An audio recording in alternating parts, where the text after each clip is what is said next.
नमो भगवते वासुदेवाय। ओम नमो भगवते वासुदेवाय। ओम अज्ञानतिमिरान्धस्य ज्ञानाञ्जनशलाकया चक्षुरुन्मीलितं येन तस्मै श्रीगुरुवे नमः। श्रीचैतन्यमनोभीष्टं स्थापितं येन भूतले। सबका एक बार माइक को ऑफ कर लेना। Thank you.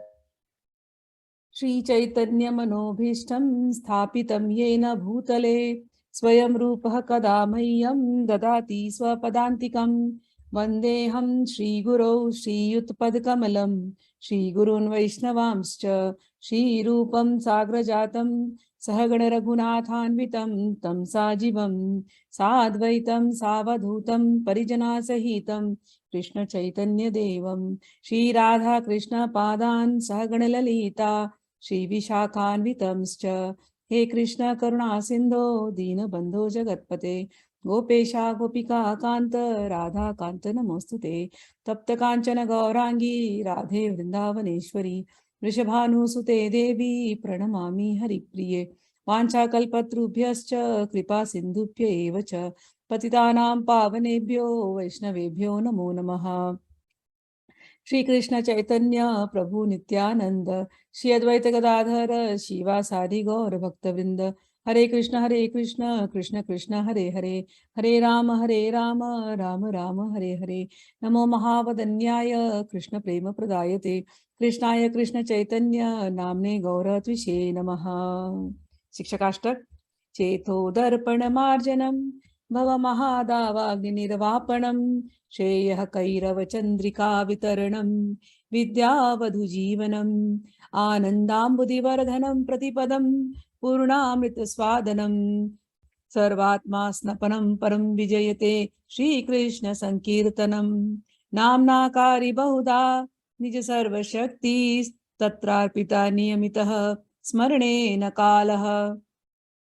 एतादृशी तव कृपा भगवन् ममापि दुर्दैवं मीदृशम् इह जानीनानुरागः।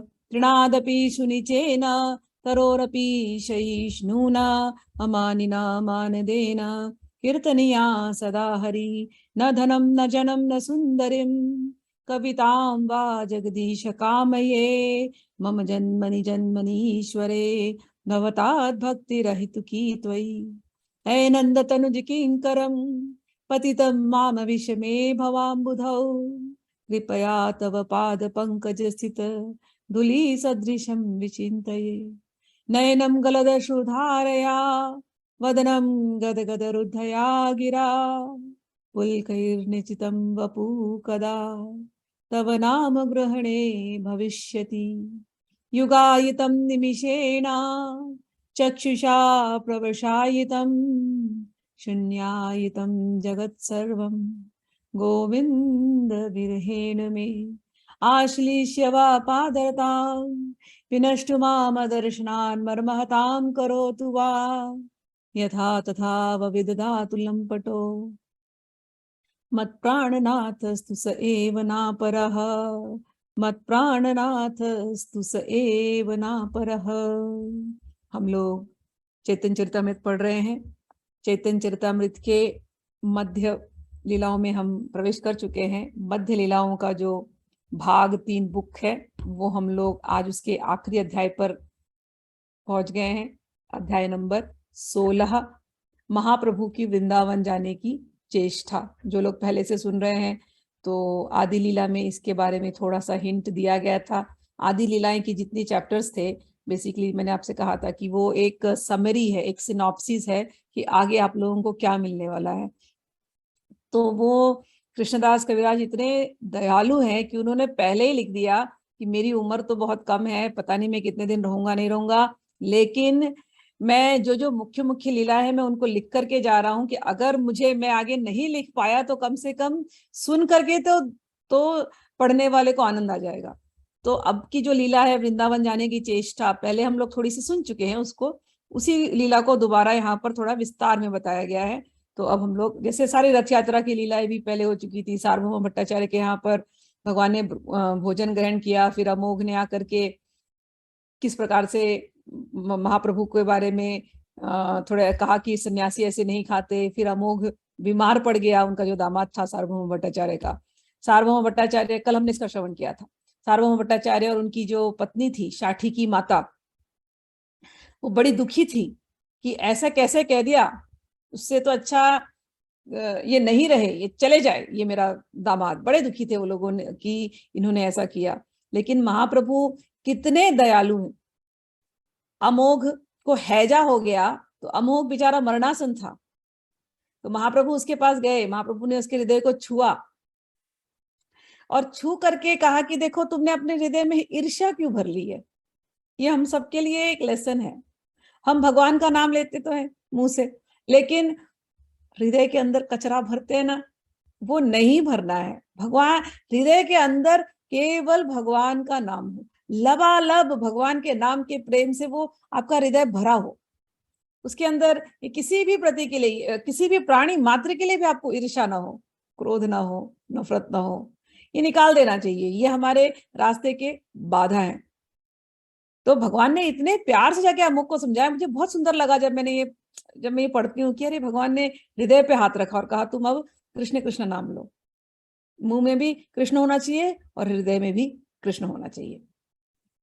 सार्वभौम भट्टाचार्य आकर के कहे, महाप्रभु आपने क्यों उसको बचने दिया, वो मरी जाता तो ठीक था। भगवान ने कहा अरे नहीं, अब वो मुख से कृष्ण कृष्ण नाम लेता है तो अब वो वैष्णव है। अब तुम उसके बारे में, तुम भी जैसा वो कर रहा है वैसे तुम्हें भी नहीं करना चाहिए। अब तुम भी उसको छोड़ दो।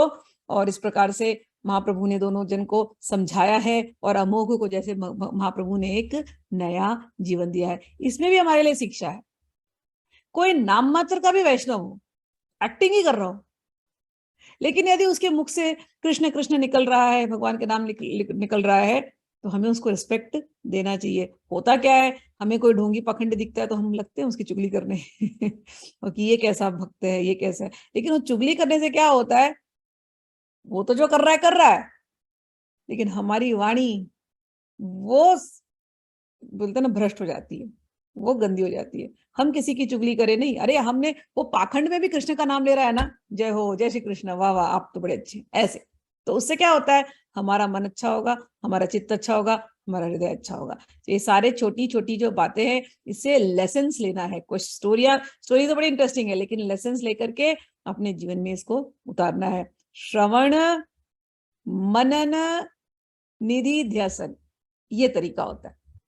अब चलिए, तो कल हम लोगों ने इतनी अच्छी अच्छी बातें कर सुनी। रथ यात्रा समाप्त हो गई, फिर महाप्रभु सार्वभौम भट्टाचार्य के यहाँ भोजन भी ग्रहण किए। भोजन के बाद ये लीला हुई। अब सब होने के बाद महाप्रभु को इच्छा हो गई कि अब मुझे वृंदावन जाना है। तो वृंदावन जाने के लिए अब परमिशन तो लेना पड़ेगा ना, रामानंद राय से, बाकी के भक्तों से। बाकी के भक्त अलाउ करेंगे तो ही जा सकेंगे। तो महाप्रभु जाते हैं उनके पास। अब हम लोग चैप्टर शुरू करते हैं। अध्याय 16, महाप्रभु द्वारा वृंदावन जाने की चेष्टा। गौड़ोद्यानम गौरमेघः सिंचन स्वालोकनामृतैः भवाग्नि दग्ध जनता विदुदः समजीवयत्। श्री चैतन्य महाप्रभु रूपी बादल ने अपने दृष्टि रूपी अमृत से गौड़ देश के उद्यान को सींचा और उन लोगों को जीवन प्रदान किया जो लताओं तथा वृक्षों की भांति भौतिक अस्तित्व की दावाग्नि से जल रहे थे। जय जय गौर चंद्र जय नित्यानंद, जय द्वैत चंद्र जय गौर भक्त वृंद। प्रभु रहिल इच्छा यैते वृंदावन, शुनिया प्रताप रुद्र हैल विमान। सार्वभौम रामानंद आनी दुई जन, दुहा के कहिने राजा विनय वचन। नीलाद्रि छाड़े प्रभु मन अन्यत्र याईते, तोमारा करह यत्न ताहारा रखीते। कहा विना एई राज्य मोरे नाही भय, गोसाई राखीते कर नाना उपाय। रामानंद सार्वभौम दुई जन स्थाने, तबे युक्ति करे प्रभु ग्राम या वृंदावने। जब महाप्रभु ने निश्चय किया अब मुझे वृंदावन जाना है। अब रामानंद ने सुना, सार्वभौम भट्टाचार्य ने सुना, उन्होंने कहा अरे महाप्रभु चले जाएंगे तो हम कैसे जिएंगे, कुछ भी युक्ति लगाते हैं, इनको वृंदावन अभी नहीं जाने देते, बाद में जाने देते हैं, क्या किया जाए। ये बात जो है राजा को भी पता चली, तो राजा ने दोनों को बुलाया, सार्वभौम भट्टाचार्य को, रामानंद राय को बुलाया, और तीनों ने मिलकर मंत्रणा की, कुछ भी करो इनको अभी मत जाने दो, थोड़े दिन और रह ले ये यहाँ पर। तो कृपा करके राजा ने कहा, कृपा करके इनको जगन्नाथ में ही, जगन्नाथपुरी में ही रखने का प्रयास करें, क्योंकि वो क्यों यहाँ वहां जाने की सोचते हैं, पहले आए थे दक्षिण चले गए, अब आए थोड़े दिन रुके, इतना आनंद आया, अब इनको कहाँ वृंदावन जाना है, इनको रोकिए, क्योंकि अगर ये चले गए तो मुझे मेरा राज्य अच्छा नहीं लगेगा, मेरा राज्य खाली खाली हो जाएगा, कृपा करके इन दोनों को, इनको आप रोक लीजिए। तो रामानंद राय और सार्वभौम भट्टाचार्य भी वही सोच रहे थे, बेमन के हो गए थे। तो जब चैतन्य महाप्रभु आए और बोले मैं चलूं अब वृंदावन, अब मुझे जाने दीजिए, तो रामानंद राय ने बोला अरे प्रभु अभी तो रथ यात्रा हुई है ना, तो अब जाके क्या करेंगे, आप एक काम करना, कार्तिक मास में चले जाना, कार्तिक मास में विशेष होता है, तो अब आप कार्तिक मास में जाना। तो महाप्रभु बोले ठीक है, रथ यात्रा हो गई, जून जुलाई में रथ यात्रा होती, जुलाई में, अब कार्तिक मास हमारा चल रहा है ना, अक्टूबर आ गया, हमारे यहाँ तो कार्तिक मास अभी शुरू हो गया, तो इस महीने में जाने की बात हो रही है। तो महाप्रभु बोले हाँ ये भी ठीक है, मैं कार्तिक मास में जाता हूँ। जैसे ही कार्तिक मास नजदीक आया तो महाप्रभु बोले अब मैं चलूं।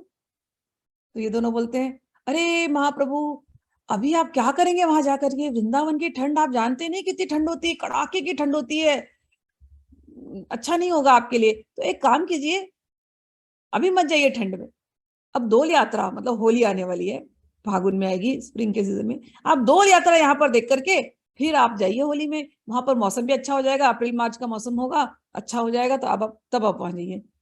महाप्रभु तो क्या करेंगे, भले ही स्वतंत्र हैं लेकिन भक्तों के लिए वो परतंत्र है। तो रामानंद राय सार्वभौम भट्टाचार्य ने ऐसा कहा कि डोल यात्रा में चले जाना, देखने के बाद महाप्रभु बोले अच्छा ठीक है चलो, इतने दिन रुकी लिए, डोल यात्रा भी देख करके चले जाएंगे।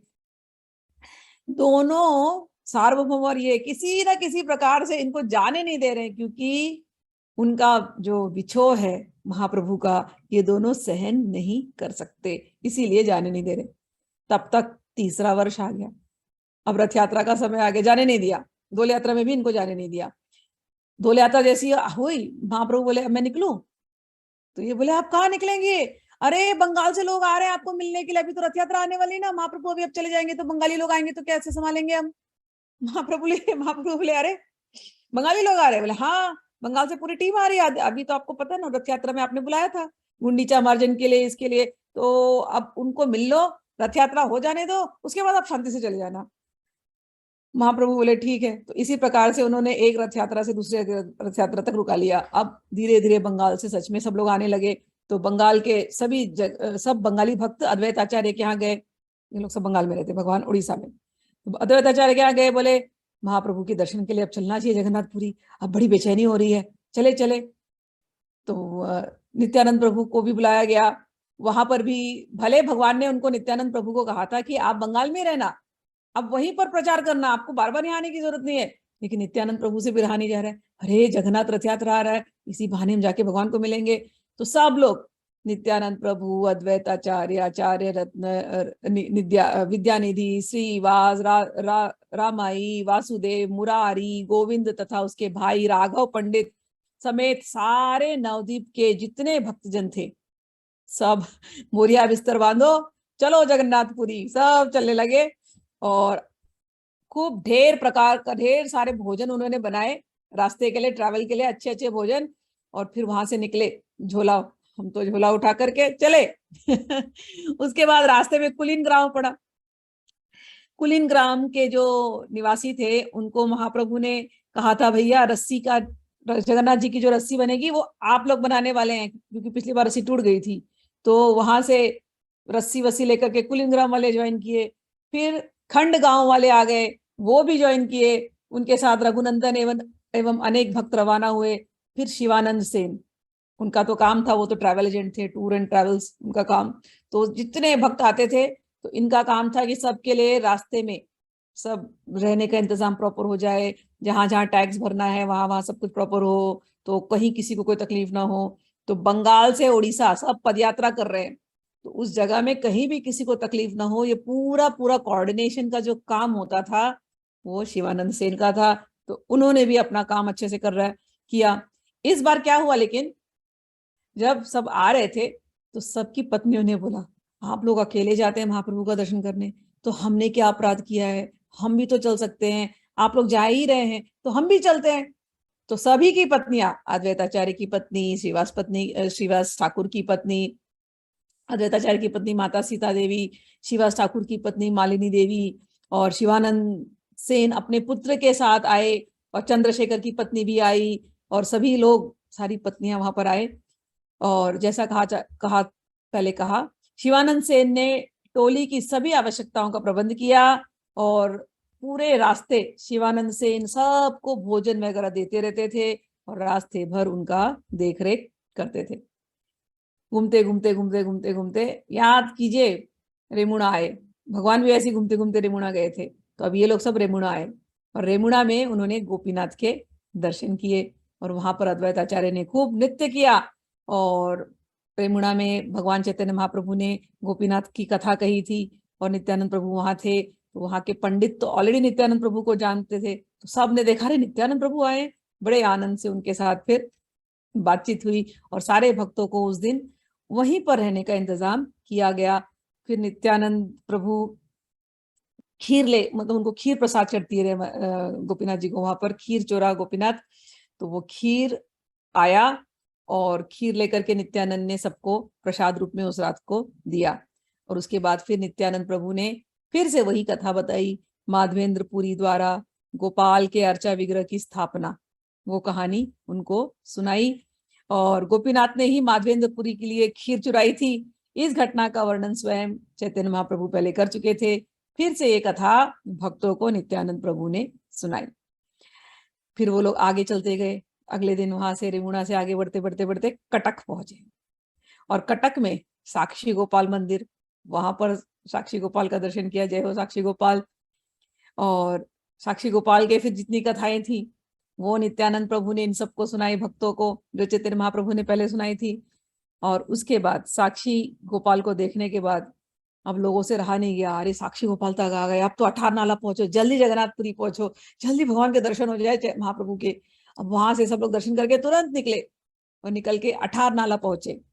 जब अठार नाला पहुंचे तो खबर चैतन्य महाप्रभु को पहुंच गई, काशी मिश्र के घर पे चैतन्य महाप्रभु रहते थे, वहां खबर पहुंच गई। तो महाप्रभु ने गोविंद, जो उनका सेवक था, उनके हाथों से माला और फूल भिजवाई, 2 माला फूल भिजवाई।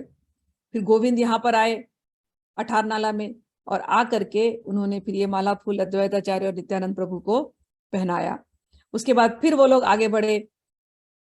तब दूसरी बार जो वे उसी स्थान पर भगवान कृष्ण के पवित्र नाम का कीर्तन प्रारंभ कर दिया, और अद्वैताचार्य तथा नित्यानंद प्रभु दोनों ही नाचते नाचते जगन्नाथपुरी पहुंचे। तब दूसरी बार श्री चैतन्य महाप्रभु ने स्वरूप दामोदर तथा अन्य निजी संगियों के हाथों माला भेजी। सची माता के पुत्र द्वारा भेजे जाने से वे सभी आगे बढ़े।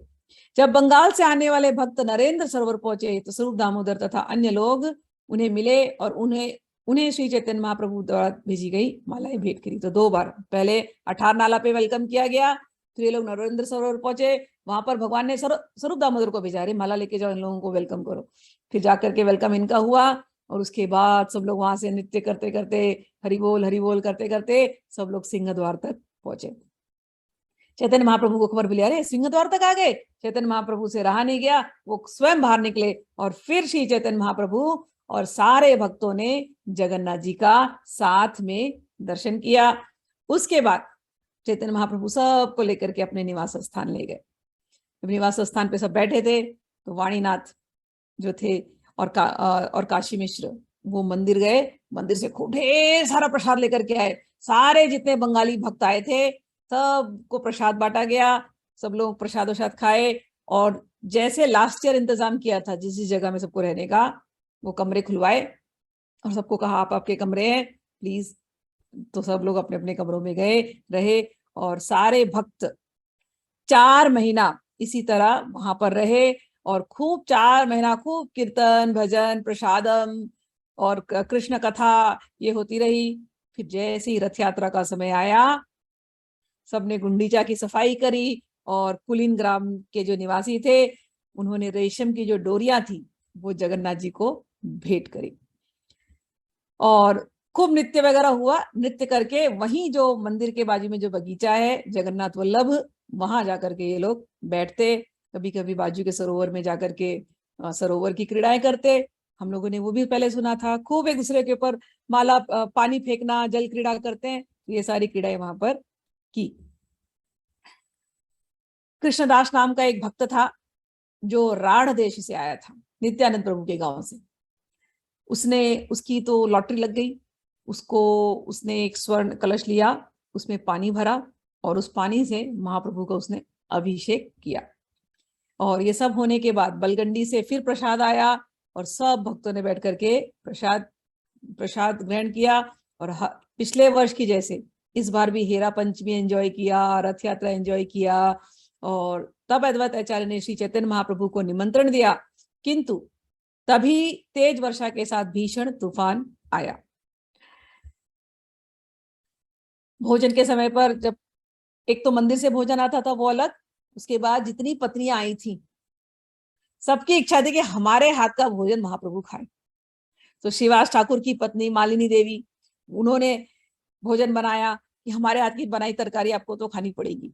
तो भक्तिवश चैतन्य महाप्रभु, वो अपने आप को भले माँ थी लेकिन उनको लगता था वो चैतन्य महाप्रभु की दासी है, तो अपने हिसाब से तरकारी वगैरह बना के, महाप्रभु आपको तो मेरे हाथ का खाना ही पड़ेगा। इस प्रकार से चंद्रशेखर आदि प्रमुख भक्त भी बार बार आते और महाप्रभु को नमस्कार करते और कहते आज हमारे हाथ का खाना खाना है, आज हमारा निमंत्रण है। इस प्रकार से 4 महीने तक सारे भक्त अपने अपने घरों में इनको निमंत्रण देते और सारी पत्नियां मिल मिल करके भोजन बनाती, 2-2 3-3 लोग साथ में मिलकर के निमंत्रण देते। सबकी इच्छा होती कि बस महाप्रभु उनके घर में भोजन ले। फिर 4 महीना बीत गया। आचार्य गोसाई प्रभु के कहे ठारे ठारे, आचार्य तरजा पड़े के ही बूझी ते न पारे, की वह प्रार्थना की बा आज्ञा के ही न बुझाइल, अंग आलिंगन करी प्रभु तारे विदाई दील। नित्यानंदे कहे प्रभु सुन श्रीपाद, एई आमी मागी तुम्ही करह प्रसाद, प्रतिवर्ष नीला चिल्ले तुम्ही न आसीबा, गौड़े रही मोर इच्छा सफल करीबा। बाद में जाने का जब समय हुआ तो अद्वैत आचार्य और चैतन्य महाप्रभु अकेले में मिले, कुछ उन्होंने बातें करी, कुछ इशारों से उनकी बातें हुई जो वही समझ पाए, कोई और कुछ नहीं समझ पाया। उसके बाद महाप्रभु ने चैतन्य महाप्रभु को अपने पास बुलाया और कहा, हे निताई, मेरी आपसे प्रार्थना है नित्यानंद जी कि अब आप बार बार यहाँ मत आइए, आप बंगाल में रहिए और बंगाल में रह करके खूब प्रचार प्रसार कीजिए भगवान के नाम का। मैं वहां बंगाल में नहीं हूं, तो मेरा तो एक्सटेंशन आप ही हो ना, मेरा तो राइट हैंड आप ही हो, आप ही को ये प्रचार प्रसार करना पड़ेगा। तो बंगाल में अब आप रहिए, वो आप अब वो कार्य करिए जो मैं नहीं कर सकता। तुम्हारे अतिरिक्त गौड़ देश में कौन है जो मेरे इस लक्ष्य को पूरा करेगा कि गांव गांव में हरिनाम संकीर्तन हो। तो अब आप ये काम सीरियसली लीजिए, ये बार बार 4-4 महीना यहाँ आने की जरूरत नहीं है, अब आप 4 महीने भी वहीं पर रह करके प्रचार कीजिए। नित्यानंद ने कहा, नित्यानंद कहे आमी देह तुम ही प्राण, मैं तो देह हूं प्रभु आप प्राण हो, देह प्राण भिन्न कहे एही त प्रमाण। हे प्रभु, मैं देह हूं, आप प्राण हो, और प्राण तो शरीर से बढ़कर है, इसलिए अचिंत्य शक्ति करे तुम्ही ताहार घटाना, ये करा से ही करी नाही क नियम। हे भगवान, आप अपनी अचिंत्य शक्ति से जो चाहे कर सकते हैं और आप मुझसे जो भी कराते हैं उसे मैं बिना किसी प्रतिबंध के करता हूं। इस तरह से दोनों में प्रेम की बातें हुई और भगवान बड़े प्रसन्न हो गए और उन्होंने नित्यानंद प्रभु को आलिंगन दिया। फिर जाने का समय जब हुआ तो कुलीन ग्राम के निवासी आए और उन्होंने भगवान के सामने कृष्ण भक्ति विषयक प्रश्न रखे। पिछली बार भी उन्होंने रखा था ये प्रश्न, कल के चैप्टर में था, लेकिन मैंने उसको कवर नहीं किया था क्योंकि आगे आने वाला है वापस, तो इसीलिए तो अब हम लोग उन चर्चाओं को फिर से सुनते हैं जो इन्होंने पिछली बार पूछा था, फिर से पूछा। ये भक्तों का स्वभाव होता है, भक्त वही सवाल कई कई बार पूछते हैं। पूछने में आनंद आता है क्योंकि हर बार सुनते रहना चाहिए, सुनते रहने से, बारंबार सुनते रहने से वो बातें हमारे अंदर जाकर के बैठती हैं। एक बार सुन लिया फिर हम भूल सकते हैं आधी बात, लेकिन हम बार बार उसी चीज को सुने तो हमारे मन में वो बातें बैठ जाती हैं। तो कुलीन ग्राम के निवासी, पिछली बार भी उन्होंने सेम प्रश्न किया था, इस बार भी वो सेम प्रश्न करते हैं। तो क्या पूछते हैं? कुलीन ग्राम पूर्ववत कैल निवेदन, प्रभु आज्ञा कर अमर कर्तव्य साधन। उन्होंने कहा, हे प्रभु, आपने नित्यानंद जी को तो दे दिया क्या करना है काम, अब आप हमें बताइए कि मेरा क्या कर्तव्य है और मैं इस कार्य को कैसे पूरा करूं। महाप्रभु ने कहा, प्रभु कहे वैष्णव सेवा नाम संकीर्तन। प्रभु कहे वैष्णव सेवा नाम संकीर्तन दुई कर, दोनों करो, शीघ्र पावे श्री कृष्ण चरण। आप लोग तो क्या कीजिए, वैष्णव सेवा कीजिए और नाम संकीर्तन कीजिए। ऐसा करने से शीघ्र ही आपको भगवान श्री कृष्ण के चरण प्राप्त हो जाएंगे। कुलीन ग्राम को कह रहे हैं, लेकिन लेसन किसके लिए? हमारे अपने लिए। क्या करना है हमको? दो काम, वैष्णव सेवा और नाम संकीर्तन। अब एक बात बताना, लेकिन जब मैं वैष्णव सेवा कहूंगी ना, तो आप लोग के दिमाग में केवल वैष्णव मतलब ऐसा छोटा सा संप्रदाय मत समझ लेना, जिन्होंने केवल ऊपर की तिलक लगाई, कंठी पहनी, वही वैष्णव नहीं है। ये सारा जगत वैष्णव है। मेरे गुरु ने मुझे वैष्णव की इतनी व्यापक परिभाषा दी कि मेरी दृष्टि ही व्यापक हो गई। मैं बहुत अच्छा फील करती हूँ कि वैष्णव वो है जो विष्णु से आया है। वैष्णव वो है जो विष्णु का भाग हो या विष्णु से आया है। अब आप बताइए, पूरे संसार में ऐसा कौन सा चीज है या ऐसा कौन सा व्यक्ति है जो विष्णु से नहीं आया है? हमारे मन में भेदभाव की दृष्टि आने के पहले किसी भी व्यक्ति के प्रति, वो गिरे से गिरा ही व्यक्ति क्यों ना जगाई मधाई जैसे ही क्यों ना हो सकता है वो शराब में धुत हो सकता है उसको नॉनवेज खाने की बहुत आदत है, तो क्या वो वैष्णव नहीं है? हाँ, उसके ऊपर इस समय पर पूरा रजोगुण तमोगुण का कवर चढ़ा हुआ है, लेकिन स्पिरिचुअल जो बात है उसमें तो वो भी विष्णु का अंश है। ममे वांछो जीव लोके जीव भूत सनातना। उच्च कोटि का जो वैष्णव होता है, उच्च कोटि का जो भक्त होता है, उसकी दृष्टि में ये बात कभी हटनी नहीं चाहिए। हो सकता है ये आज ये शराबी है, आज ये जुआरी है, आज ये मांस खाने वाला है, लेकिन ये भी उसी भगवान श्री कृष्ण का अंश है। जिस दिन ये रजोगुण तमोगुण हट जाएगा, ये भी उतना ही पवित्र हो सकता है। ये जगाई मधाई है, लेकिन ये भी उतना ही पवित्र हो सकता है। तो असली वैष्णव, दिखावे वाला वैष्णव मत बनना। आपका हृदय बड़ा होना चाहिए। आप जिसके हृदय में श्री कृष्ण है, उसको हर हृदय में श्री कृष्ण नजर आता है। केवल ऐसा तिलक लगा के, ऐसा करके इतना ही वैष्णव नहीं है। वैष्णव मतलब पूरा संसार वैष्णव, पूरा ब्रह्मांड वैष्णव। ऐसी कौन सी चीज है जहां वैष्णव नहीं है? तो इतनी व्यापक दृष्टि, तो जब ऐसी व्यापक दृष्टि होगी तब क्या होगा? तब आप हर एक की सेवा करेंगे, क्योंकि हर एक के अंदर तो कृष्ण नजर आ रहा है ना।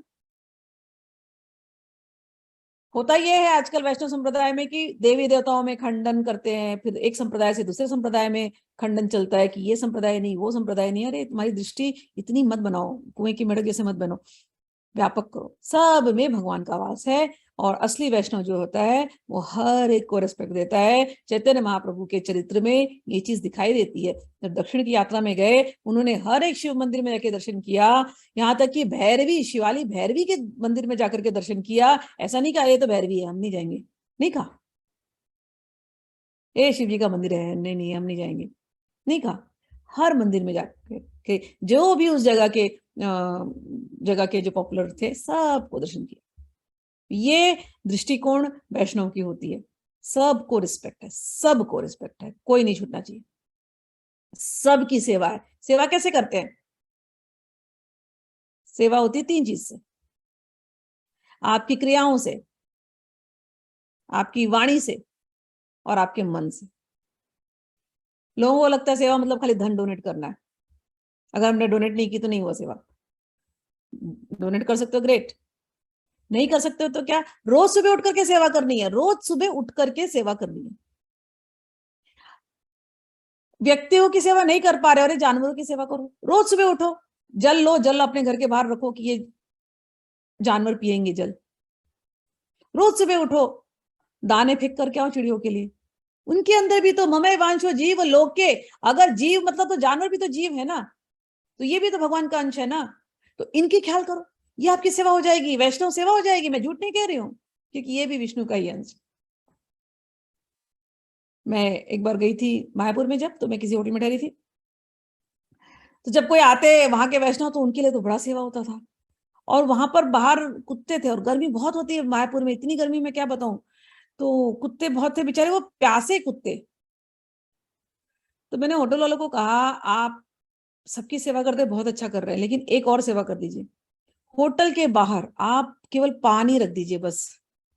बेचारे ये कुत्ते इतने गर्मी में पानी ढूंढते, पानी नहीं मिलता उनको, आप ये सेवा कर दीजिए, बिना कुछ करे आपको इतना पुण्य मिलेगा, आपका होटल तरक्की करने लगेगा। कहा मैंने, लेकिन अब रखा होगा उन्होंने, नहीं रखा होगा वो उनके ऊपर है, क्योंकि अगले दिन तो मुझे जाना था। बट सेवा करने वाले को जहां वो दृष्टि घुमाएगा, उसको वहां सेवा करने का मौका मिल जाएगा, जहां घुमाए। अच्छा ठीक है, आपसे ये सब भी नहीं होता, तो आप जो प्रार्थना करते हैं, अगर आप दिन की 16 माला करते हैं, जो भी आपने लिया है अपना अनुष्ठान, उस प्रार्थना को, उसका अंत में जो आपको पुण्य मिलता है, कह दो हे भगवान ये पुण्य सबके लिए बटे।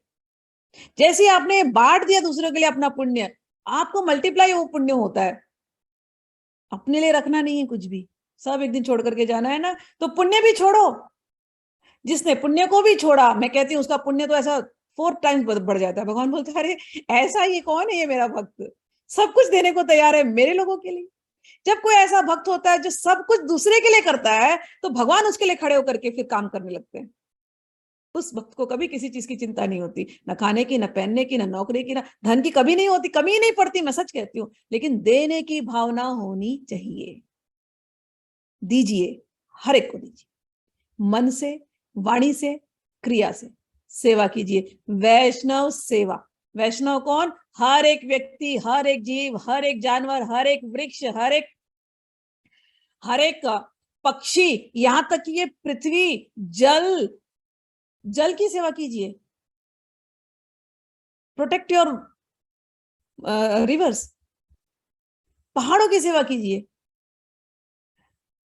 पृथ्वी भी तो माँ की है ना, विष्णु पत्नी कहते हैं, विष्णु पत्नी। हम कृष्ण की पूजा करते हैं तो पृथ्वी भी तो माँ है ना, विष्णु पत्नी। तो पृथ्वी का ख्याल रखना, गंदगी फैला फैला के हम जो चले जाते हैं अपने माँ के ऊपर कूड़ा करकट फेंकते हुए, नहीं, बी केयरफुल। वैष्णव की दृष्टि इतनी व्यापक होती है कि वो हर चीज में भगवान को देखता है, और हर चीज को उतने प्यार से फिर वो सेवा करता है।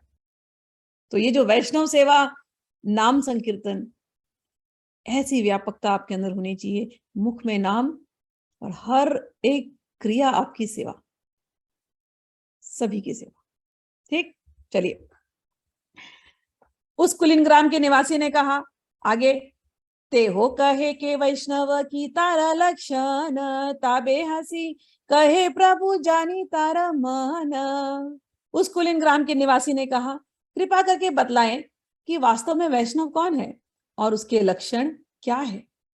उसके मन की बात जानकर महाप्रभु मुस्काने लगे और उन्होंने यह उत्तर दिया।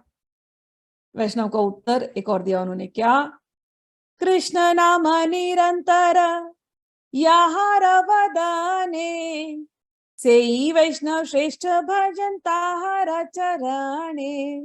भगवान ने कहा, कृष्ण नाम निरंतर याहार वदने, जिसके मुख में निरंतर कृष्ण नाम होता है, सेई वैष्णव श्रेष्ठ, वही श्रेष्ठ वैष्णव है, और तुम्हारा कर्तव्य है कि तुम उसके चरण कमलों की सेवा करो। ऐसा कोई वैष्णव मिल गया आपको जिसके मुख पर निरंतर कृष्ण नाम है, निरंतर मतलब ब्रेक नहीं होना चाहिए।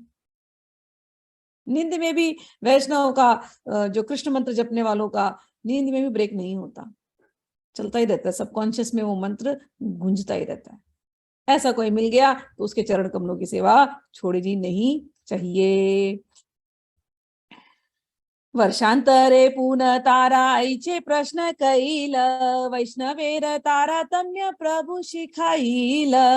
अगले वर्ष भी कुलीन ग्राम के निवासियों ने महाप्रभु से फिर वही प्रश्न पूछा, फिर से इस प्रश्न को सुनकर श्री चैतन्य महाप्रभु ने पुनः विभिन्न प्रकार से वैष्णव के बारे में शिक्षा दी।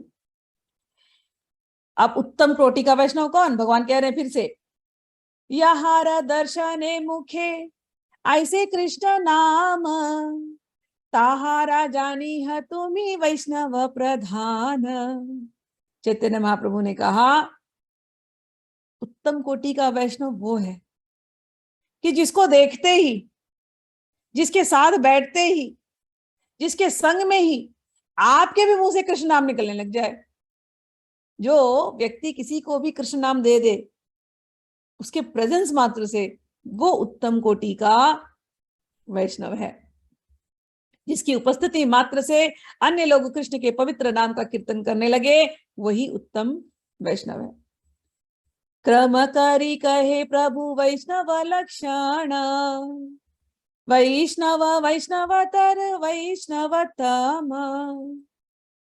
महाप्रभु ने इस प्रकार से वैष्णव, जैसे मैंने कहा ना, व्यापक दृष्टि वाला वैष्णव कि सब कुछ वैष्णव है, वैष्णवतर मतलब कुछ उससे ऊपर जो भगवान की भक्ति को विशेष रूप से कर रहे हैं, और वैष्णवतम कि सबसे बेस्ट वैष्णव, उसके ऊपर कोई नहीं, जिस तो सबसे बेस्ट वैष्णव वो जिसके मुख से हमेशा भगवान का नाम निकलता है और उसके प्रेजेंस मात्र से सभी जो है भक्त बन जाते हैं। तो इस 3 प्रकार के जो वैष्णव है वो भगवान ने बताया। ये सब होने के बाद अंततोगत्वा सब लोग भगवान को नमस्कार किए और फिर बंगाल की तरफ रवाना हो गए। पुंडरीक निधि विद्यानिधि इस बार रुक गए। स्वरूप दामोदर में और पुंडरीक विद्यानिधि में बहुत घनिष्ठ मित्रता थी, और जहां तक कृष्ण की कथाओं की जो चर्चा होती थी, दोनों खूब करते थे और दोनों ही समान स्तर के थे। पुंडरीक विद्यानिधि ने गदाधर पंडित को दोबारा दीक्षित किया और ओणन षष्ठी के दिन उन्होंने उत्सव देखा। जब पुंडरीक विद्यानिधि ने देखा कि जगन्नाथ जी को मांड युक्त वस्त्र ओढ़ाया जा रहा है, ये मैंने आज फोटो भेजी आप लोगों को, मांड युक्त वस्त्र ओढ़ाया जा रहा है, तो उनका मन कुछ कुछ घृणा से भर आया। इस तरह उनका मन दूषित हो गया। तो वो गए मंदिर में, अब मांड मतलब स्टार्च वाला धोती लिया था, स्टार्च लगाया था और स्टार्च लेके भगवान जी को उड़ाया। तो इनको अच्छा नहीं लगा कि ऐसे कैसे स्टार्ची कपड़ा भगवान को लगा रहे, क्या पता वो भगवान को पसीना आ जाए, भगवान को तो स्टार्च उनको ठीक ना रहे। तो इनके मन में थोड़ा सा ऐसे अच्छा नहीं लगा इनको। तो उस रात जब सोए थे तो बलराम जी और भगवान जगन्नाथ दोनों इनके सपने में आए और आ करके हंस हंस के दोनों इनको चपत लगाने लगे, पुंडरीक निधि को सपने में। यद्यपि चपत लगाने से गाल सूज गए थे, किंतु पुंडरीक विद्यानिधि भीतर से अत्यंत प्रसन्न थे। इस घटना के विस्तृत वर्णन ठाकुर वृंदावन दास ने किया। ये फोटो मैंने शेयर करी कि वो सो रहे हैं, सपने में जगन्नाथ जी आए हैं, बलराम जी और हंस हंस के थप्पड़ मार रहे हैं इनको कि क्यों तुम बुरा मान रहे हो, मैं तो बुरा नहीं मान रहा हूँ, मेरे भक्त कुछ भी पहना दे मुझे, तुम क्यों बुरा मान रहे हो। और प्यार से इनको थप्पड़ लगा रहे हैं और थप्पड़ ऐसा लगा ये गाल इनका सूज गया है। तो ऐसी एक लीला उन्होंने की भगवान ने। ऐसे करते करते सारी लीलाएं होते होते प्रतिवर्ष ये लोग आते, रथ यात्रा करते, चैतन्य महाप्रभु के साथ ठहरते। ऐसा करते करते 4 वर्ष बीत गए संन्यास के बाद। 2 वर्ष तो घूमने में निकल गए दक्षिण में, और अभी 2 वर्ष से यहाँ पर इन्होंने अटका के रखा हुआ है रामानंद राय ने और सार्वभौम भट्टाचार्य ने मिलकर के किसी न किसी बहाने इनको जाने नहीं दे रहे। 5वें वर्ष बंगाल के भक्तगण रथ यात्रा देखने आए, लेकिन इस बार वो लोग ज्यादा रुके नहीं, जल्दी बंगाल चले गए। 5वें वर्ष में भगवान ने कहा सार्वभौम भट्टाचार्य और रामानंद राय को, और उन्होंने उन दोनों का आलिंगन करते हुए मधुर वचन में कहा, बहुत उत्कंठा मारे यैते वृंदावन, तो मार हटे दुई वत्स न कैलू गमन। कहा सार्वभौम और रामानंद जी, मेरी इतनी उत्कंठा है वृंदावन जाने की, और आप दोनों ऐसा हट किए हैं, आप लोगों की चालों के कारण मैं अभी तक नहीं जा पाया, 2 वर्ष बीत गए। अब मैं जरूर जाऊंगा, अवश्य जाऊंगा। और आप लोग अभी मुझे अनुमति दोगे ना? और तुम दोनों के अतिरिक्त मेरा कोई आश्रय नहीं है, तो मुझे अनुमति दो। और मैं आप लोगों से एक बात और कहना चाहता हूँ, बंगाल में मेरा 2 आश्रय है। यहाँ पर तुम दोनों मेरे आश्रय हो, बंगाल में मेरे 2 आश्रय, गंगा नदी और मेरी माता। मैं एक बार जाकर के उनको देख तो लूं। आप लोग दयामय हैं, तो मुझे परमिशन तो दो। मैं बंगाल होता हुआ फिर मैं वृंदावन जाऊंगा, अपनी माता को देखूंगा, गंगा नदी को देखूंगा। आप लोग मुझे अनुमति दोगे या नहीं दोगे? जब इस प्रकार से महाप्रभु ने इतने प्यार से रिक्वेस्ट किया, तो सार्वभौम भट्टाचार्य को और रामानंद राय को थोड़ा सा ऐसा बुरा भी लगा कि हम लोगों ने क्या किया, कितनी चालें चली हैं इनको रोकने के लिए। इतना रोकना भी अच्छी बात नहीं है, 2 साल तो ये रुक गए, इनको इस बार परमिशन दे देना चाहिए। लेकिन और थोड़ा सा रोकने का मन हो रहा है। तो दोनों फिर आए, फिर बोले अच्छा भगवान, आपको जाने का मन है ना, आप जाइए, लेकिन अभी वर्षा ऋतु शुरू हो गई है। फिर से 4 महीना अटका दिया। बोले अब वर्षा ऋतु शुरू हो गई है, तो अब आप जाएंगे तो यात्रा कठिन हो जाएगी। पक्का, लेकिन प्रॉमिस, इस बार प्रॉमिस है। वर्षा ऋतु बीत जाने दीजिए, फिर 4 महीने के बाद आप चले जाइए, कोई प्रॉब्लम नहीं है। साथ में आप किसी के साथ, हम आपके साथ किसी को भेज देंगे और आप जाना। इस बार भगवान ने भी निश्चय कर लिया था, अब इनकी कोई चालें चलेगी नहीं। वर्षा ऋतु तक रुके। और जैसे ही विजयादशमी हुई, सुबह सुबह महाप्रभु उठे और एकदम भोर में गए, भगवान जगन्नाथ से परमिशन लिया कि अब मैं वृंदावन आ रहा हूँ। और उड़ीसा के, और दोनों जन को कहा, सार्वभौम भट्टाचार्य को और रामानंद जी को, आप लोगों ने बोला था 4 महीने रुकने, हो गया 4 महीना, आज विजयादशमी है, आज एकदम शुभ दिन है, अब मैं निकल रहा हूँ अपनी यात्रा के लिए। और ये उड़ीसा के जब वो निकले, तो उड़ीसा के बहुत सारे भक्त भी उनके साथ साथ चलने लगे। जब चल रहे थे तो थोड़ी दूर जाने के बाद महाप्रभु ने उनको मनाया, उड़ीसा के भक्तों को, कि आप सब लोग कहाँ आएंगे, थोड़ी देर आगे, बस ठीक है, अब आप लोग जाइए। फिर भी कुछ जो इनके एकदम पर्सनल एसोसिएट से, निजी संगी, वो आगे पहुंच गए और वो लोग पहले जाकर के भवानीपुर में रुक गए थे। अब भगवान चैतन्य महाप्रभु भवानीपुर पहुंचे, उनके पीछे पीछे रामानंद राय अपनी पालकी पर चढ़कर आए, और वाणीनाथ राय वो भी ढेर सारा प्रसाद लेकर के आए। फिर प्रसाद ग्रहण करने के बाद भवानीपुर में महाप्रभु रहे रात भर, और फिर वहां से आगे चलते चलते भुवनेश्वर आए। भुवनेश्वर में कटक नगर पहुंचे। कटक में वापस से उन्होंने गोपाल जी का दर्शन किया। फिर वहां पर एक स्वप्नेश्वर नाम का एक ब्राह्मण था, जिसके घर में महाप्रभु रुके और उसके घर में भोजन किया।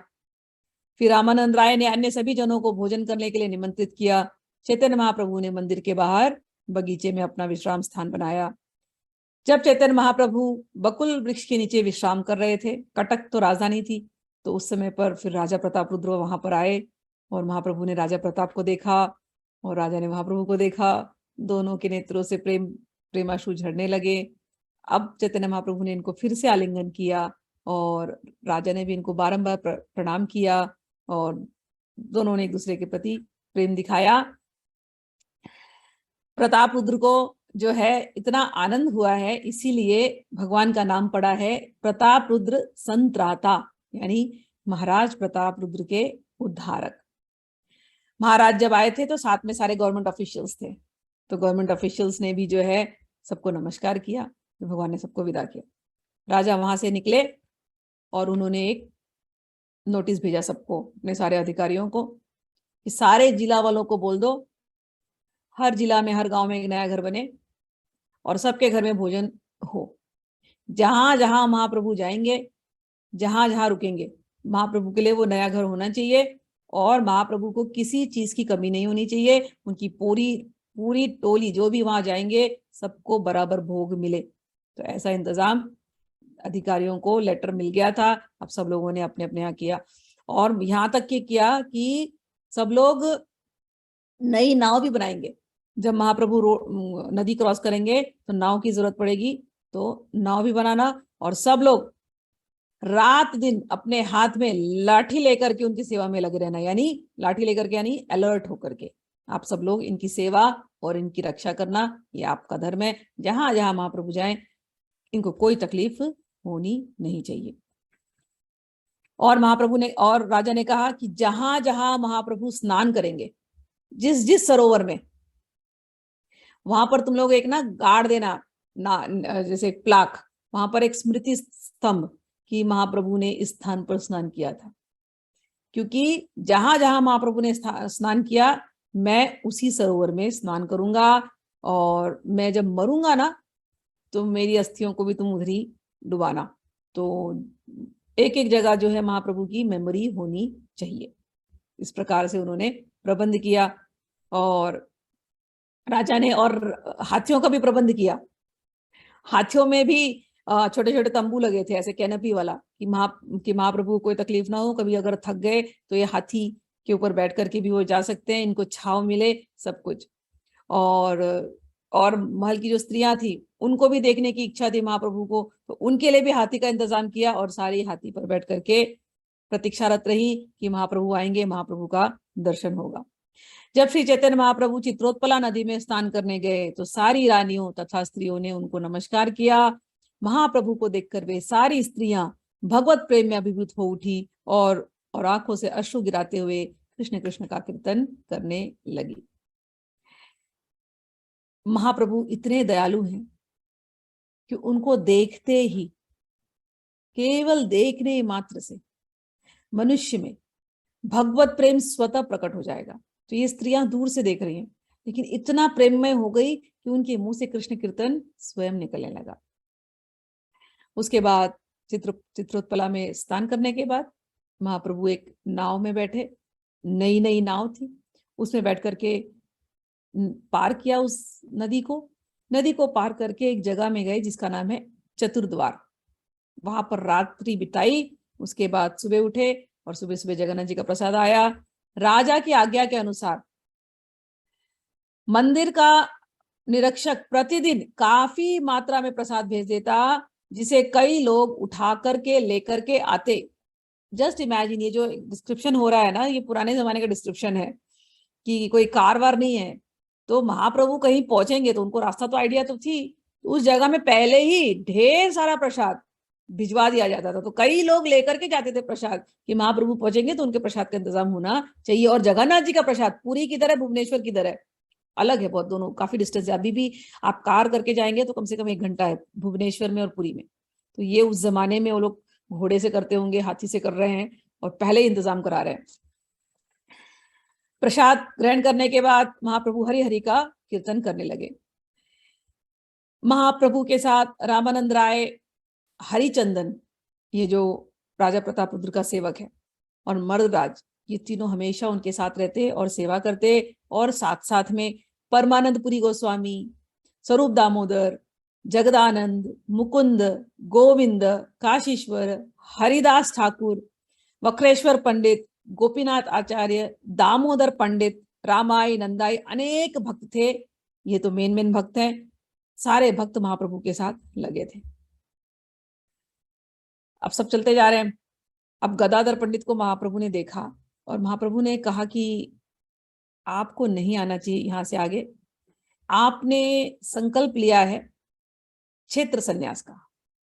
तो क्षेत्र संन्यास का संकल्प ऐसा होता है कि कोई सन्यासी लोग ऐसा संकल्प लेते हैं कि हम क्षेत्र छोड़ करके नहीं जाएंगे। जैसे आप बरसाना अभी जाओ तो रमेश बाबा का आप दर्शन करोगे कभी, तो रमेश बाबा जो है वो, उन्होंने क्षेत्र संन्यास लिया है कि मैं बरसाना के एरिया को छोड़ करके मैं कहीं नहीं जाऊंगा। बरसाना को छोड़ के वो कहीं नहीं निकलते। ऐसे ही आप प्रेमानंद जी को देखेंगे तो वृंदावन छोड़ करके मैं कहीं नहीं जाऊंगा। तो वृंदावन की उन्होंने क्षेत्र का जो संन्यास है, कहते हैं ना कि हम ये क्षेत्र छोड़ करके हम नहीं जाएंगे। तो ऐसे ही गदाधर जी का ये था कि पूरी छोड़ करके नहीं जाना है, गोपाल जी की सेवा करते रहनी है, गोविंद की सेवा करती रहनी है। लेकिन जब महाप्रभु चलने लगे तो गदाधर पंडित से रहा नहीं गया, वो सब कुछ छोड़ करके महाप्रभु के पीछे लग गए। तो महाप्रभु ने उनको याद दिलाया, लेकिन पंडित कहे यहां तुम ही से ही नीलाचल है। गदाधर ने कहा हे भगवान, सही कह रहे हैं, लेकिन मेरे लिए तो नीलाचल वो है जहां आप हैं, मेरा तो नीलाचल आप है। ऐसा क्षेत्र संन्यास जहां मुझे आपसे दूर होना पड़े, मुझे ऐसा क्षेत्र संन्यास की कोई परवाह नहीं है। मैं भंग कर रहा हूं मैं प्रतिज्ञा, नरक में जाए ऐसा संन्यास। प्रभु कहे इहा कर गोपीनाथ सेवन, पंडित कहे कोटि सेवा त्वत्पाद दर्शन। महाप्रभु ने कहा, अरे आप यहीं रुकिए नीलाचल में और गोपीनाथ जी का सेवा कीजिए।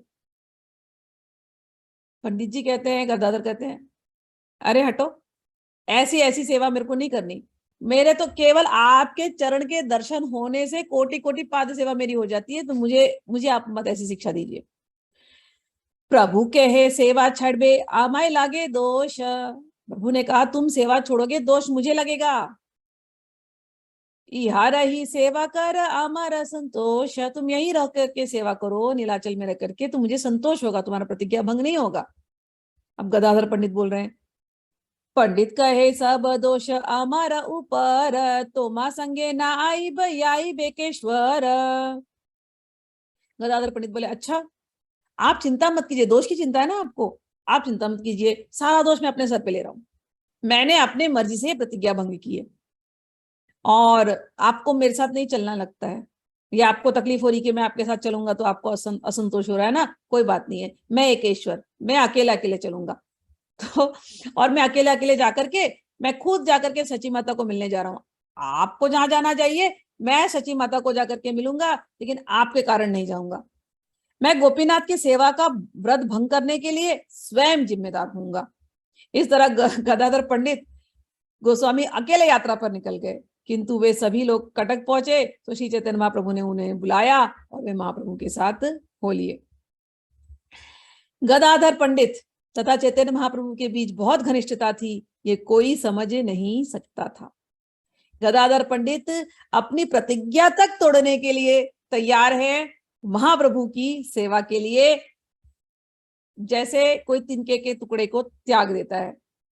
गदाधर पंडित और के आचरण से चैतन्य महाप्रभु को बहुत संतोष हुआ है, उनको गदाधर पंडित बहुत अच्छे लगते थे, और इसलिए महाप्रभु ने फिर भी उनका हाथ पकड़ करके प्रेम से, प्रेम में क्रोध दर्शाते कहा, प्रतिज्ञा सेवा छाड़ी बे, ए तो मारा दे उद्देश्य, से सिद्ध हईल छाड़ला आई दूर देश। तुम तुमने गोपीनाथ की सेवा छोड़ी है और पुरी में रहने की अपनी प्रतिज्ञा भंग की है। चूंकि तुम इतने दूर निकल आए हो, अतः यह सब अब पूर्ण हो गया। कहने का अर्थ है, पुरी से निकले या अकेले निकले, बोले मैं अकेले जा रहा हूँ, आपके साथ नहीं आ रहा हूँ। महाप्रभु भी निकले बंगाल की तरफ अपनी माता को मिलने, ये बोलते हैं आपको लग रहा है ना आपकी प्रतिज्ञा भंग हो रही, आपको लग रहा है ना आपको दोष लगेगा, मैं आपके साथ नहीं आ रहा हूँ बस। तो बहुत दूर ऐसे हो गया। फिर पुरी से निकल करके जब कटक पहुंच गए तो महाप्रभु ने बोला, उनको बुलाओ, यहीं कहीं है, बुलाओ उनको, ढूंढ के ले आओ।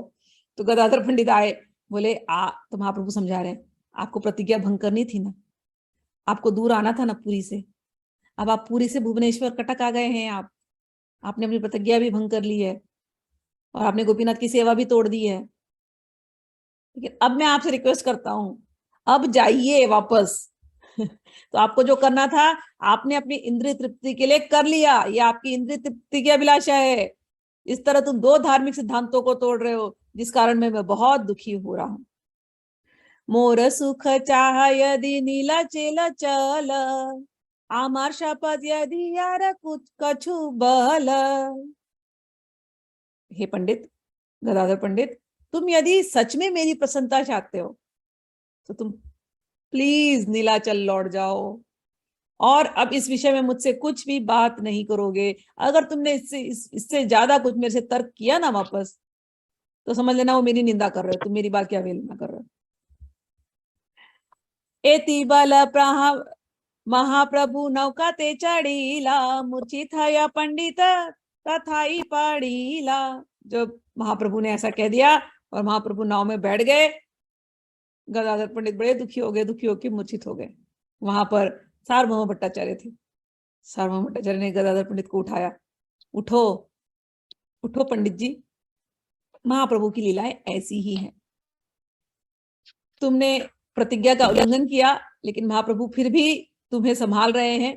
अब तुम चलो यहाँ से, और तुम्हारा वियोग भी महाप्रभु से सहन नहीं होता, फिर भी वो तुम्हारा वियोग सहन करते हुए यहाँ से जा रहे हैं और तुम्हारे व्रत की उन्होंने रक्षा की है, इसलिए अब तुम जाओ। जब सार्वभौम भट्टाचार्य ने इस प्रकार से गदाधर पंडित से बातें की तो उनके अंदर थोड़ा सा प्राणों का संचार हुआ और फिर दोनों जन, सार्वभौम भट्टाचार्य और ये दोनों वापस नीलाचल की तरफ चले गए, यानी जगन्नाथपुरी की तरफ, और महाप्रभु बंगाल की तरफ आगे बढ़ गए। महाप्रभु के भक्त सारे ऐसे ही थे, महाप्रभु के प्रेम में वो कुछ भी करने को तैयार थे, व्रत तक छोड़ने को तैयार है, प्रतिज्ञा भंग करने को तैयार है। ऐसे महाप्रभु के सारे भक्त इतना महाप्रभु से प्रेम करते थे। ये लोग निकल गए जगन्नाथपुरी। महाप्रभु की जो टोली थी वो आगे बढ़ती गई, नाव पार किया, नदी पार करके याजीपुर पहुंचे। और जब याजीपुर पहुंचे तो ये नाव में जितने सरकारी अधिकारी थे, राजा ने भेजा था ना कि जाके सबको महाप्रभु को बराबर ध्यान रखना, तो इन सरकारी अधिकारियों को भी महाप्रभु ने नमस्कार किया, बोला अब मैं आगे यहाँ से देख लूंगा, मेरे साथ हैं लोग, अब आप लोग भी वापस जाइए। तो अधिकारियों को विदा किया, साथ में रामानंद रहे, और रात दिन रामानंद राय और महाप्रभु तो कृष्ण विषय बातें करते, चर्चा करते करते अलग अलग गांव से होते हुए आगे बढ़ रहे थे। हर गांव में जाते, वहां के सरकारी अधिकारी आकर के इनका ख्याल रखते, नए नए घर तो बनी चुके थे, तो सब नए घर, भोजन, सबका ख्याल रखते रखते ऐसे चलते चलते चलते चलते अभी लोग रेमुणा पहुंचे। फिर रेमुणा पहुंचने के बाद भद्रक, वहां पर महाप्रभु ने रामानंद राय को भी कहा कि अब इसके आगे मैं अकेले जाता हूँ, अब आप कृपा करके वापस चले जाइए। वहां पर गदाधर पंडित है, सार्वभौम है, वो भी बेचारे बड़े मुझे मिस करते होंगे, दुखी होते होंगे, आप अब वहां जाइए, मैं आगे देख लूंगा। रामानंद राय सुने, वो भी बेहोश हो गए, लेकिन फिर चैतन्य महाप्रभु ने उन्हें अपने गोद में ले लिया और प्रेम से दोनों रोए। लेकिन महाप्रभु ने कहा मेरी बात सुनिए। रामानंद राय के वियोग के कारण महाप्रभु की भावनाओं का वर्णन कर पाना अत्यंत कठिन है, अतः मैं इसके आगे वर्णन नहीं कर सकता। कविराज भी नहीं कर पा रहे हैं दोनों को विदा होते हुए देखे, क्योंकि दोनों में इतनी दोस्ती है कि ये दोनों एक दूसरे के बिना रह नहीं सकते। ये सब होने के बाद महाप्रभु आगे चले, पहुंचते पहुंचते उड़ीसा बॉर्डर पे आ गए। जब बॉर्डर पे पहुंचे, अब उड़ीसा बॉर्डर क्रॉस करके बंगाल में एंट्री मारने वाले हैं। बॉर्डर पे वहां के ऑफिशियल्स आ गए, बॉर्डर ऑफिशियल्स, बॉर्डर जो होते हैं ना, तो एक सरकारी अधिकारी आया जो महाप्रभु की 2-4 दिन तक उसने सेवा करता रहा, और उसने महाप्रभु को आगे का जो जर्नी होने वाला है बंगाल में, एक बॉर्डर से दूसरे बॉर्डर में जाना है, तो उसके बारे में विस्तृत जानकारी कही और कहा कि देखिए महाप्रभु, अब आप आगे जाएंगे ना, यहाँ तो पूरा राजा प्रताप रुद्र का शासन था, तो सब कुछ हिंदू हिंदू था, बहुत अच्छे से आपका हो गया, लेकिन अब बंगाल में आप एंट्री मारने वाले हो, वहां का जो शासक है वो एक शराबी है, वो एक मुस्लिम गवर्नर है, और उससे लोग बहुत डरते हैं, यहाँ तक कि उसके शासन में लोग फ्रीली रास्ते पर चल भी नहीं सकते हैं, इतना उसने सबको डरा करके रखा हुआ है। और ये जो मुस्लिम सरकार की जो ये सीमा है, आप इस बॉर्डर पे हो, ये पूरी उस मुस्लिम गवर्नर की सीमा है, वो पिछलदा तक है, पिछलदा तक आपको कठिनाई आ सकती है। हमारे राजा ने एक लेटर भेजा है इस मुस्लिम गवर्नर को कि आपका ख्याल रखा जाए, आपके साथ कोई ऐसी गड़बड़ ना हो, फिर भी अभी भी रिस्की है मामला, तो आपको थोड़े दिन यहाँ रुकना पड़ेगा, जब तक ये मामला वहां से हमको रिप्लाई नहीं आ जाता कि आपकी यात्रा आगे सेफ है, तब तक यहीं पर आप रुकेंगे। तो मुसलमान की भय से वहां का कोई भी व्यक्ति ये नदी पार नहीं करता जो अभी आप पार करके आए हैं। तो ये बंगाल का अंश था। दिन कतरहे संधिकारी तारे सने, तबे सुखे नौकाईते कराइब गमने। महाराज प्रताप रुद्र के सरकारी अधिकार ने श्री चैतन्य महाप्रभु को यह भी बतलाया कि कुछ दिन तक उड़ीसा की सीमा में रुकना चाहिए, जिससे मुस्लिम गवर्नर से शांतिपूर्ण समझौता किया जा सके। इस तरह महाप्रभु नाव से नदी को शांतिपूर्वक पार कर सकेंगे।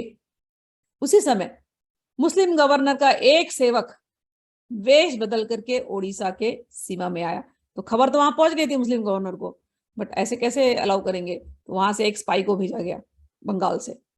वो स्पाई ओडिशा में आया और वो देखने लगा कि कौन है भैया चैतन्य महाप्रभु, क्या है इनकी, ये कौन है, मतलब पूरा खबर निकालने के लिए। तो देखा, अरे चैतन्य महाप्रभु तो इतने दिव्य दिखाई देते हैं, रात दिन कृष्ण कृष्ण का नाम लेते रहते हैं, और ऐसा दशा हो गया ये स्पाई का, ये जासूस का, कि इसके मुख से भी कृष्ण कृष्ण नाम निकलने लगा। और फिर ये जासूस वापस गया अपने मुस्लिम गवर्नर के पास और जाकर के बोला कि एक सन्यासी अनेक सिद्ध पुरुषों के साथ जगन्नाथपुरी से आया है। ये सारे संत महात्मा निरंतर कृष्ण संकीर्तन करते हैं और सभी हंसते, नाचते, गाते तथा रोते हैं। उन्हें देखने वालों की संख्या में हजारों लोग आते हैं, लाखों लोग आते हैं और एक बार महाप्रभु को देखते हैं, गवर्नर जी, तो ये लोग वापस अपने घर जाते नहीं है। जैसे लगता था, वहां पर बैठा मैंने देखा कि सब लोग पागल जैसे हो जा रहे हैं। वे केवल कृष्ण के पवित्र नाम का कीर्तन करते हैं और नाचते हैं। कभी कभी वे रोते हैं और भूमि पर लौटते हैं। वस्तुतः हे गवर्नर जी, मैं आपको बता ही नहीं सकता क्या प्रभाव है। अरे, उनके प्रभाव को देख करके मुझे तो लगता है वो स्वयं भगवान है। इतना कहने के बाद ये जो स्पाई था, ये जो जासूस था, ये खुद भी कृष्ण कीर्तन करने लगा और कृष्ण कीर्तन करते करते हंसने लगा, रोने लगा, नाचने लगा और उन्मत्त की तरह गाने लगा। ये सब सुनने के बाद मुस्लिम गवर्नर का मन फिर गया। फिर उसने अपने पर्सनल सेक्रेटरी को उड़ीसा भेजा और पर्सनल सेक्रेटरी ने कहा आकर के, जो ये अधिकारी था राजा का, उससे कहा कि हमारे गवर्नर आपके चैतन्य महाप्रभु से मिलना चाहते हैं, तो आपको जो प्रबंध करना है कीजिए। तो इन अधिकारी ने कहा ठीक है, आपके जो मुस्लिम गवर्नर है वो यहाँ आ सकते हैं, लेकिन कोई अस्त्र शस्त्र नहीं लाएंगे।